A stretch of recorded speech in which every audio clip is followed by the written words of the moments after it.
reciprocals.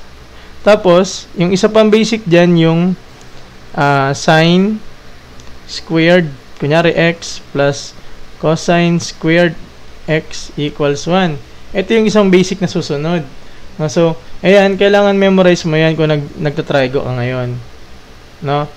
So, ngayon kasi, dito natin kukunin tong relationship nitong secant squared x tsaka itong tan x na to.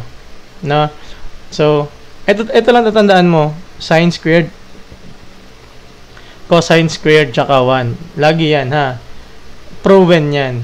Okay?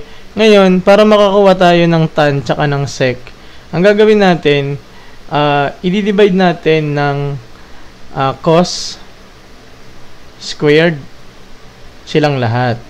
Divide mo sila.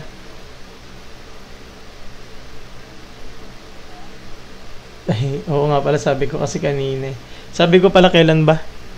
Hindi kasi ako nakapag-upload eh. Nag-exam kasi kami kanina.